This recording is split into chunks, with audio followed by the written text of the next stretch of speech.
Vous ne sortirez point de l'entrée de la tente d'assignation, de peur que vous ne mouriez, car l'huile de l'onction de l'Éternel est sur vous. » Ils firent ce que Moïse avait dit. Nous venons tout à l'heure de lire la Bible dans le livre de Lévitique, chapitre 10, précisément au verset 7.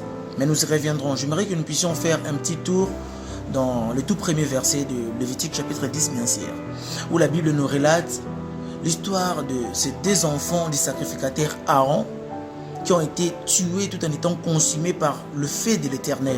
Ils ont été tués par la colère de Dieu. Or, nous connaissons Aaron. Aaron n'était pas n'importe qui. Aaron, c'était un sacrificateur de l'Éternel que nous connaissons dans le livre d'Exode et même de Lévitique, que Dieu a mis à part. Lorsque Moïse est allé passer 40 jours et 40 nuits sur la montagne, l'Éternel lui a dit de consacrer Aaron, de le mettre à son service, lui avec ses enfants, de les sanctifier, de le oindre et de faire d'eux des sacrificateurs. Aaron était un sacrificateur. Mais nous voyons qu'un jour, Nadab et Abihu, qui étaient eux aussi des sacrificateurs tout en étant enfants d'un grand sacrificateur, ils se sont permis par leur orgueil d'offrir à Dieu des sacrifices ou de faits étrangers pendant que les autres étaient en train de prier, pendant que les autres étaient dans la présence de Dieu. Et ils se sont permis d'offrir à Dieu des faits étrangers. Alors la Bible déclare que la colère de Dieu s'est directement manifestée. L'Éternel les a consumés. Ils sont morts sur place. Et pendant que j'étais en train de méditer sur cette histoire, je me suis posé une petite question. Et peut-être que vous pourrez aussi vous poser cette même question en vous disant: pourquoi Dieu a-t-il agi avec beaucoup de sévérité comme ça? Pourquoi Dieu a-t-il appliqué une si forte colère vis-à-vis de ses enfants, qui n'étaient pas seulement enfants d'un sacrificateur, mais eux-mêmes aussi des sacrificateurs, de mise à part de l'Éternel? Pourquoi Dieu n'a pas manifesté une certaine compassion vis-à-vis de ceux qui étaient des sacrificateurs, vis-à-vis des personnes mises à part? Il a agi avec colère. En tout cas, face à cette situation, certaines personnes se diront que Dieu est méchant, Dieu a mal agi, parce qu'il pouvait quand même se souvenir que ses enfants étaient des sacrificateurs. Il pouvait même se souvenir qu'ils étaient les enfants d'un sacrificateur qu'il a choisi, qu'il a lui-même établi. Mais Dieu n'est pas resté silencieux face à cette situation. Voilà ce qu'il va dire. Ça, c'est Moïse qui va répondre à Aaron. La Bible dit dans le livre de Lévitique, chapitre 10, au verset 3. Et Moïse dit à Aaron: c'est ce dont l'Éternel avait parlé en disant: je serai sanctifié en ce qui s'approche de moi, et je serai glorifié en la présence de tout le peuple. Et la Bible déclare que Aaron s'est tu. Aaron restait calme parce qu'il a manqué à dire. Évidemment, par là, moi j'ai compris que Aaron avait fini par comprendre que ses enfants sont morts par leur propre faute. Ses enfants sont morts à cause de leur propre erreur, parce que ils étaient des mises à part de l'Éternel. Bien-aimés frères et sœurs, un sacrificateur en Israël, ce n'est pas n'importe qui. Quand on parle d'un sacrificateur, c'est quelqu'un que Dieu a mis à part. C'est quelqu'un que Dieu a oint de son onction. C'est quelqu'un en qui Dieu a déposé l'intelligence, des dons, des connaissances, des capacités. C'est quelqu'un en qui Dieu a placé sa confiance, parce qu'il représente automatiquement Dieu au milieu des hommes. Un sacrificateur, ce n'était pas n'importe qui. Il ne pouvait pas abuser de ce qu'il était. Il ne pouvait pas se comporter comme tout le monde. Il ne pouvait pas faire tout ce que les autres font, parce qu'il était consacré au service de Dieu.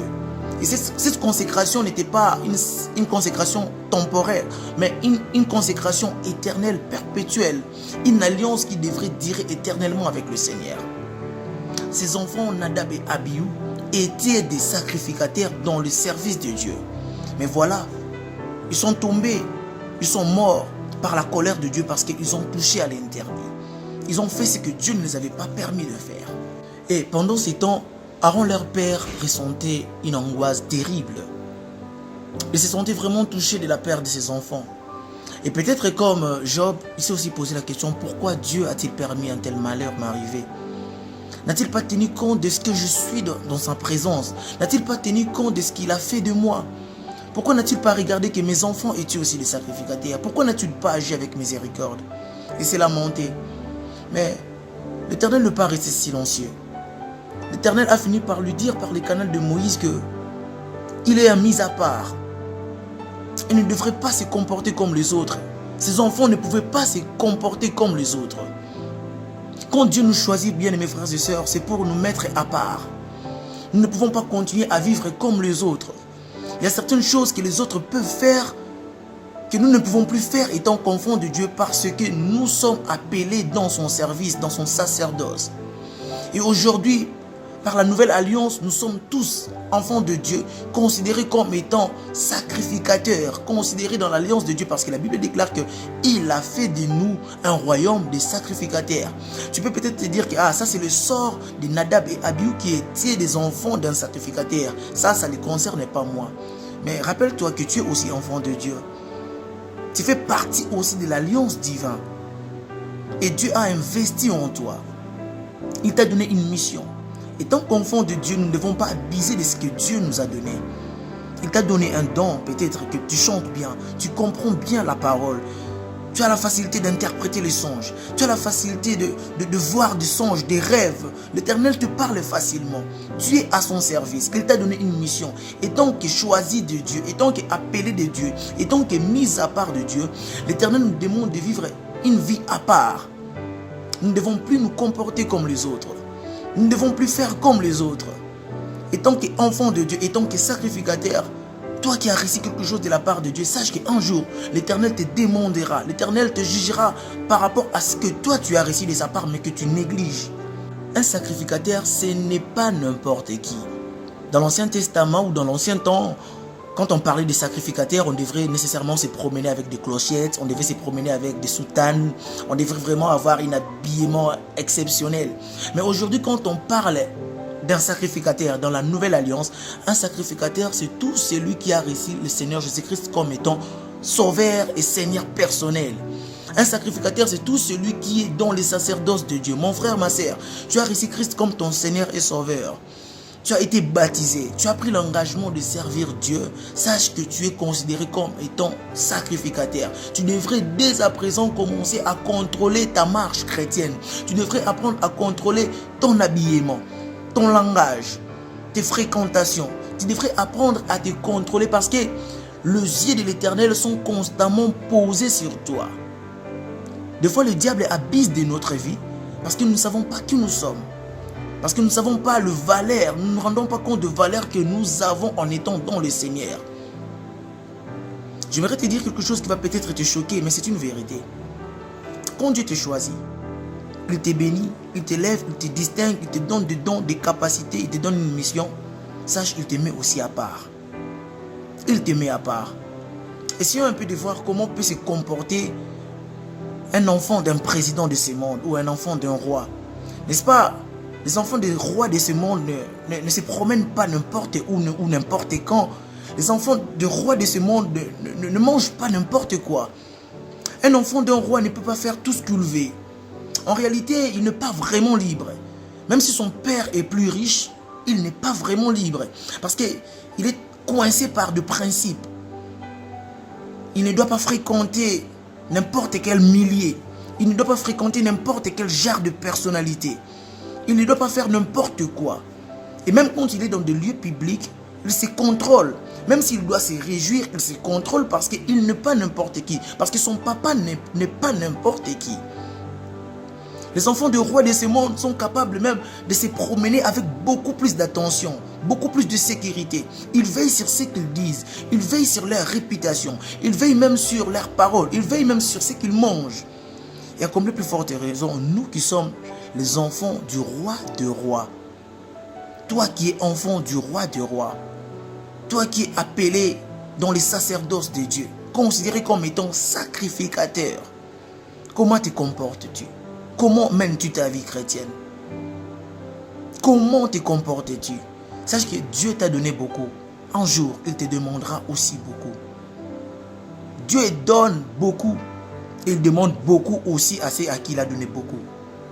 Dieu t'a donné une capacité de discerner les songes, une capacité de chanter, une capacité d'intercéder.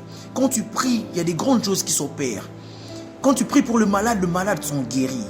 Quand tu imposes ta main sur ceux qui ont des problèmes, ils trouvent la solution. Mais toi-même, comment tu vis dans les secrets avec Dieu? Comment tu vis dans l'intimité avec Dieu? Est-ce que tu mets en pratique ses instructions? Est-ce que tu mets en pratique sa parole? Nadab et Abihu se croyaient déjà être parfaits. Tout en étant sacrificataires, ils se croyaient peut-être libres de faire tout ce qu'ils veulent. Non, quand Dieu nous choisit, ce n'est plus pour être libre. Il dit que celui qui veut me suivre, qu'il se charge de sa croix et qu'il me suive. Se charger de la croix, c'est renoncer au monde. C'est renoncer à tout ce qui ne plaît pas à Dieu et de faire totalement la volonté de Dieu. Ça demande une vie de consécration perpétuelle. Cette consécration n'est pas une consécration que nous pouvons avoir que pour un mois, pour une année, c'est terminé. Mais c'est une consécration éternelle et perpétuelle. Parce que Dieu sait qu'il y a une récompense pour tous ceux qui savent se mettre à part pour lui. Tu es choisi, sache que tu es un mis à part. Revenons maintenant dans notre texte de départ, Lévitique 17, où Moïse dit à Aaron et à ses autres enfants qui sont restés, il dit: vous ne sortirez point de l'entrée de la tente d'assignation, de peur que vous ne mouriez, car l'huile de l'onction de l'Éternel est sur vous. Ça, c'est encore une équation dans une équation, frères et sœurs. Pouvez-vous imaginer qu'un père qui a perdu ses enfants, on lui demande de ne pas sortir pour aller pleurer ses enfants. On demande aux frères qui étaient restés de ne pas les pleurer les autres frères qui sont morts dans le péché. Ça, c'est encore une équation. Pourquoi? Parce qu'ils étaient considérés comme étant saints. Moïse avait compris cela. Et il ne voulait pas qu'eux aussi aillent pleurer leurs frères qui étaient morts tout en étant dans le péché. C'était pour eux une manière de réfléchir, une façon de comprendre que si les autres sont morts par une telle erreur, nous autres, nous devrons veiller sur notre vie prochainement pour ne pas aussi tomber dans la même erreur. Qu'est-ce que Dieu veut nous enseigner au travers de cette parole? Il veut simplement nous dire que quand nous sommes dans l'affliction, quelle qu'en soit son intensité, nos sentiments doivent être toujours en accord avec sa volonté. Parce qu'étant qu'un père, il ne nous punit pas en vain. Dieu nous punit quand il y a des fautes, quand il y a des choses qui ne nous plaisent pas. Étant qu'un père, d'ailleurs, il n'est pas seulement là pour nous bénir, mais on reconnaît aussi la force ou l'efficacité d'un père par sa manière d'éduquer et de punir ses enfants. Et les gens de ce monde vont même dire que qui aime bien châtie bien. Dieu voulait que Aaron et ses autres enfants qui sont restés comprennent que ceux qui sont morts à cause de leurs propres fautes. Alors vous, étant que saints, vous devrez simplement vous sanctifier, prendre soin de votre marche pour que vous, dans les prochaines fois, que vous ne puissiez pas tomber dans les mêmes choses que vos frères ont pu commettre. Et ce qui m'a aussi attiré ou intéressé, c'est l'attitude d'Aaron face à cette situation. Il est resté obéissant. Il est resté calme, sans rien dire. Il a compris que ses enfants étaient morts à cause de leurs propres fautes. Et quelle est notre réaction, nous autres, nous enfants de Dieu, quand le Seigneur nous éduque, quand le Seigneur nous redresse, quand le Seigneur nous corrige? Certaines personnes sont là à accuser les autres. Certaines personnes même se défendent devant Dieu. Non, mon frère, Dieu est juste. Il ne punit pas en vain. Quand il punit, c'est qu'il veut nous redresser. Quelque part, la Bible dit que Dieu punit ceux qu'il aime.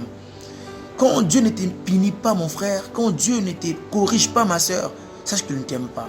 Mais pour prouver son amour envers toi, et surtout toi qui l'as choisi, toi qui l'as mis à part, il est toujours là pour nous instruire, pour nous éduquer, pour nous corriger.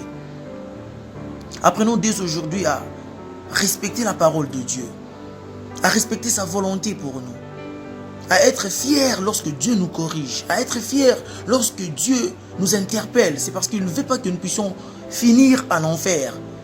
C'est parce qu'il veut qu'après l'avoir servi dans ce monde, que nous puissions aussi bénéficier d'une certaine récompense qu'il est en train de nous réserver dans le royaume des cieux. Et peut-être que tu es là, tu ignorais ce que tu étais depuis tous ces temps dans le Seigneur.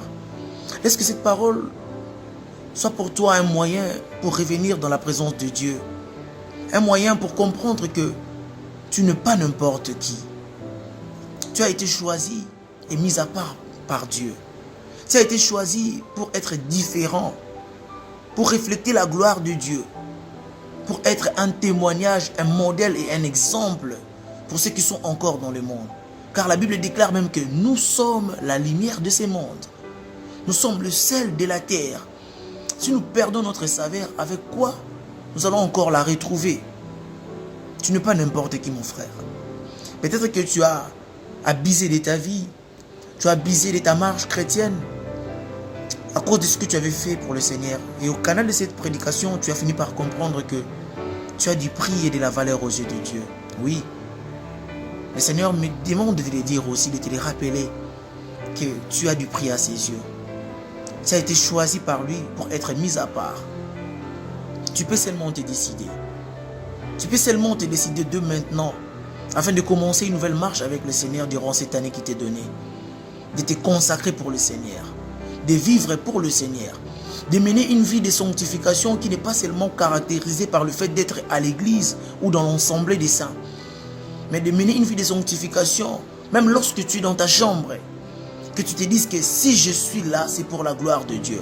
Tout ce que je suis, c'est pour la gloire de Dieu. Tout ce que je fais, c'est pour la gloire de Dieu. Ce privilège t'est donné de revenir encore, de commencer une nouvelle marche avec le Seigneur, de comprendre que tu es un mis à part de Dieu, de comprendre que tu es un choisi de Dieu. Éternel, nous te prions, nous te disons merci parce que aujourd'hui, tu nous as aidés à comprendre qui nous sommes. Éternel, laisse que ta compassion soit encore sur nos vies. Relève encore mon frère, ma soeur qui est tombée. Je prie que ta puissance, Seigneur, puisse le relever. Que ta puissance puisse encore l'instruire et lui remettre dans le chemin qu'il faut. Afin que de maintenant, qu'il comprenne que il n'est pas n'importe qui. Il est un sacrificateur. Elle est une mise à part de Dieu pour influencer le monde et non pour être influencé par n'importe quel vent. Sois béni, Seigneur, parce qu'à chaque fois que nous essayons d'aller loin de toi, étant qu'un Père d'amour, tu es toujours là avec ta houlette pour nous redresser. Nous te disons merci pour ces beaux privilèges que nous avons de t'appartenir et nous savons que tu ne nous abandonneras pas. Que la gloire te revienne encore aujourd'hui et à jamais, dans le nom puissant de Jésus-Christ. Amen.